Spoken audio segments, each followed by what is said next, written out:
been a while since I have posted any sort of update video, and I know that there are quite a few more people here than there was the last time, so if you are new, welcome. This video series is just general updates of how I'm thinking through my newest cosplay build.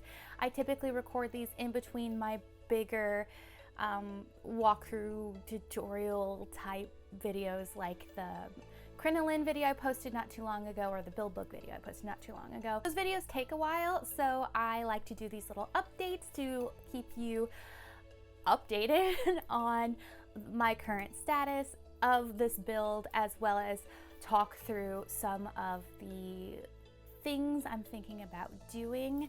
And also it sort of holds me accountable because I want to keep working on it and not to get distracted, and knowing that I want to post an update weekly keeps me on track. So that's what this video is. There will be another longer format video coming up detailing the underskirt of my Sakiso cosplay soon. I'm actually pretty close to finishing the underskirt, but because of the hurricane, we had a lot of delays with our mail, and so my fabric didn't get here until pretty late this week. So I was sort of delayed on that. But while I was waiting for that, I was able to start on the mock-up of the leather part of the corset. So just using some craft foam and the corset pattern that I designed for the bodice, I was able to create my mock-up.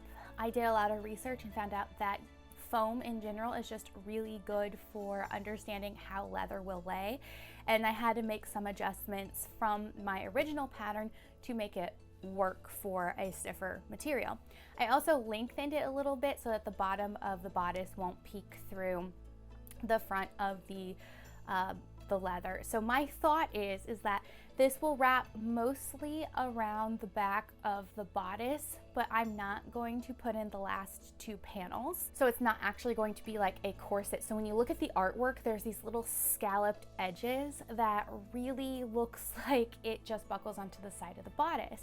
But given the weight of the leather and the structure of the bodice, I just felt like maybe the velvet would pucker a bit more under the weight of leather, and the bodice itself probably wouldn't lay exactly how I wanted it to. So instead of it buckling directly into the bodice, I'm going to just have buckles that go across the back. Another reason why I decided to not make it lace up in the back is I thought it would be weird to see the lacing of the bodice and then see the lacing of the leather over corset part, because the leather over corset thing is an underbust and the bodice is an overbust, so they have different heights, so you would definitely see the lacing, and I thought it would just be a little bit weird.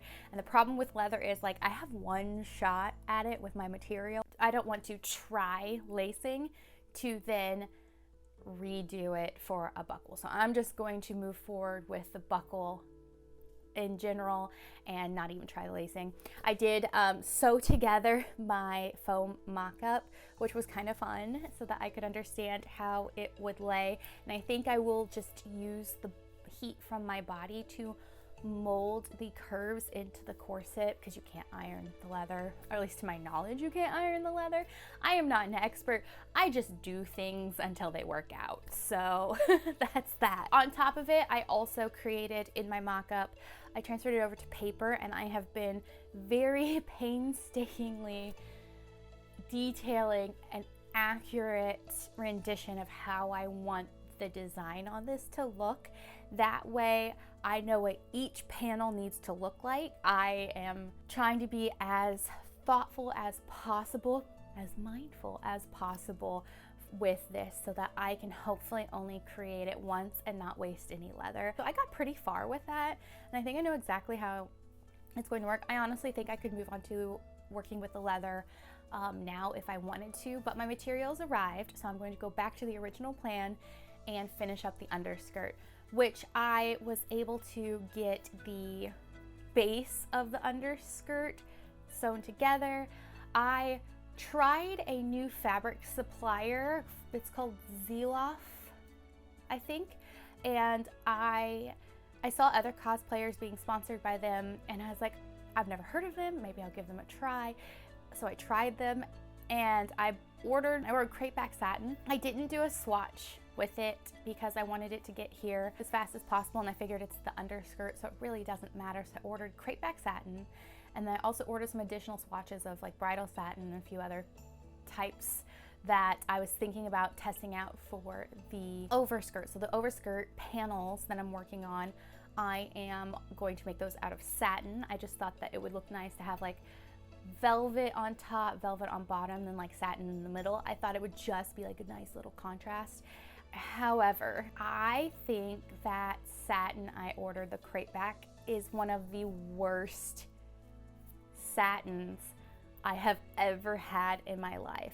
So I don't know enough about how fabric is made to really understand what makes a satin. So I'm sure it's a satin.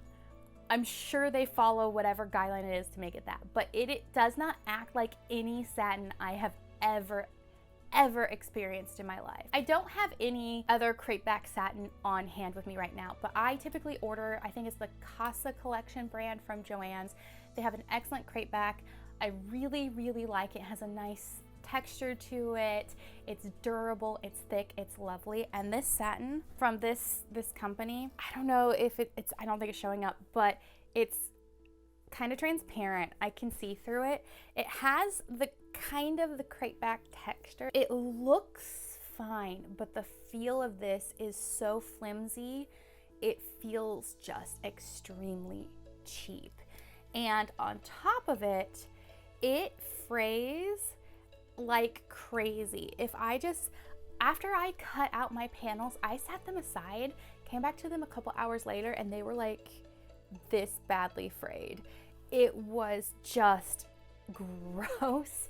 It doesn't serge well, it doesn't sew well, and I made the dumb mistake of making the waistband out of this material just because I wanted it to match the majority of the color on the underskirt, and it's one of the worst waistbands I've ever made, so I didn't quite finish it because I'm going to replace the waistband, but for now it's going to stay in place so that I can continue to finish out this underskirt.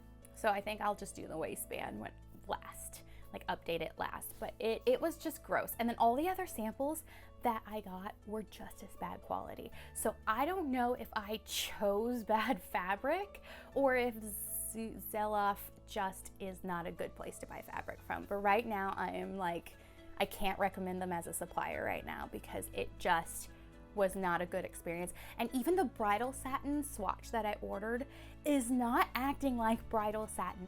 Bridal satin is typically thick and has some stiffness to it. It's slick, it's wonderful. I love working with bridal satin. I usually use it on all of my Sailor Moon skirts because it holds that ruffle very well because it has some stiffness to it. That bridal satin acts just like this crepe back satin. So I don't know that I will try them again. Maybe I'll try a knit or something, I don't know, but I was so disappointed in the quality. And then the swatches that they sent me, let me grab one.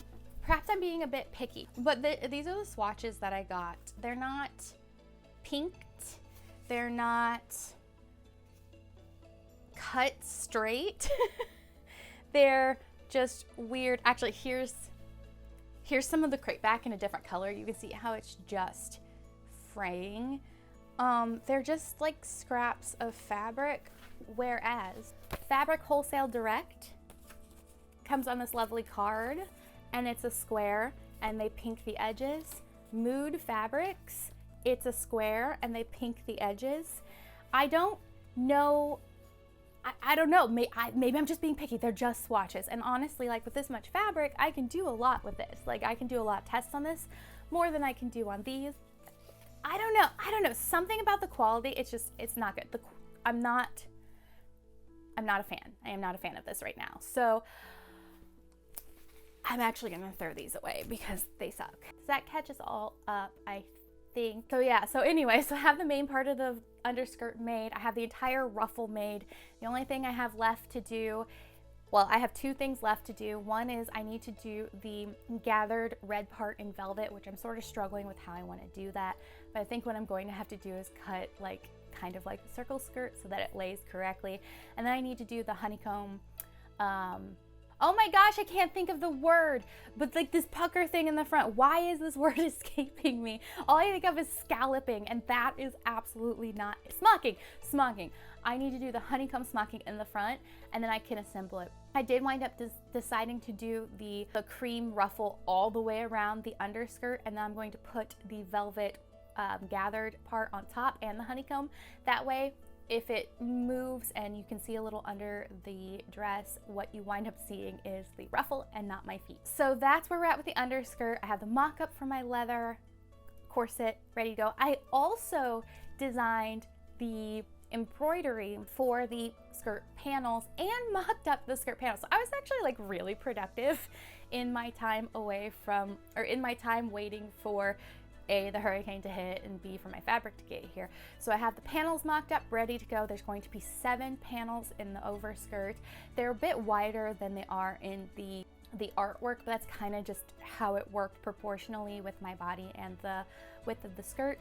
And for those, I am actually think I'm going to cut the base out of this beautiful gold, what is this?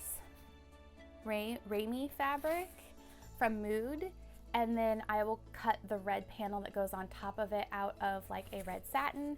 And then I actually think I'm going to do the embroidery as an applique on some other fabric. I have a whole idea with like painting and whatnot, and doing it in 3 pieces and then sewing it together as one, because no matter how hard I tried with the mock-up, I could not for the life of me get multi-hooping to work. I think as a beginner with machine embroidery, multi-hooping this design was just too complex for me. So I will do it by hand, and each embroidery piece will be 3 pieces that I will then stitch together.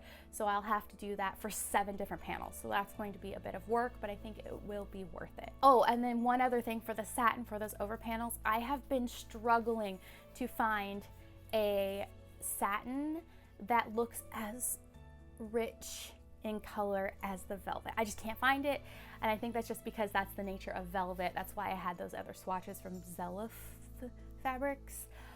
So my plan is this weekend, I'm going to take some of these swatches from Mood. This is the one I'm kind of leaning towards that has this deep burgundy color. And I'm going to try to dye it in a bright red and see if it gives me that depth I'm looking for. And if it does, then that will be my plan, and I will need to order more fabric. So that's where I'm at with Sakizo right now. Next week, I am actually traveling back home to the Midwest, so I will have a video ready to go. I'm hoping to have the underskirt video, but it might be something else. It really just depends on what I can get done by Wednesday, because I am leaving on Thursday. And then not a lot obviously is going to get done in that time period. I am very excited to get this underskirt done and move on to the panels. But in all honesty, the thing I'm most excited about is working with the leather, because it's a brand new medium for me and I want to just give it a try. But I'm making myself wait. That is going to be one of the last things I do in this build. Unless, of course, I am waiting for more fabric to arrive, then I'll probably go ahead and hop into that. But that's the plan so far. So I will go ahead and hop off so that I can grab some breakfast, and then probably start working on this velvet part of the skirt. If you like this video, make sure to hit the like button. Make sure to subscribe for more videos like this, as well as more in-depth videos detailing each piece of the build, and I will see you in my next video. Bye!